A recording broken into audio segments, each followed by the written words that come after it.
Hey guys, so I did a video years ago, or maybe like a year and a half ago, where I talked about why the elites have a certain number that they're always targeting for humanity to live at.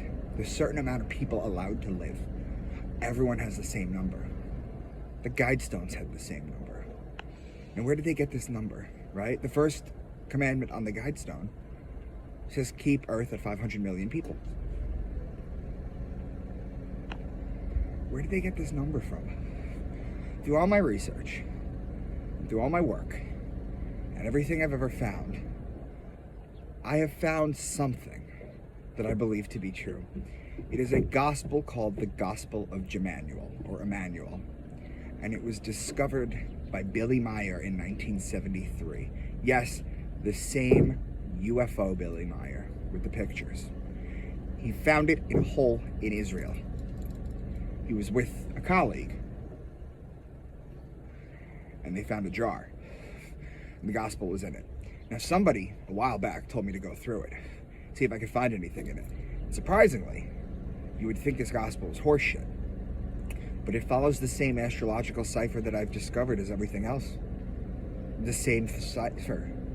It's almost as if this cipher doesn't work, then the document's a fake.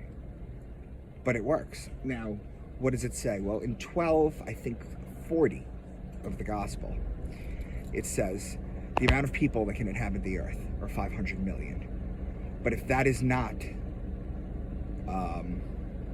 maintained or called, then in 2,000 years, 10 times 500 million people will be on earth. Now do the math on this. 2,000 years ago, 500 million people. 2,000 years later, 5 billion people. It lines up. This was in 1973. Then the Georgia Guidestones came around in 1981-82. Now, when you talk about the World Economic Forum, Klaus Schwab, more specifically, the guy who's actually running it, because Klaus Schwab is just a figurehead at this point. They all think he's too old. He's 86. They all think he's too old, and they don't think he's going to see the thing through. It's a guy named Yuval Noah Harari, and he talks about the 500 million too. And from what I gather, it all goes back to this gospel of Emmanuel. If you go on my playlist section,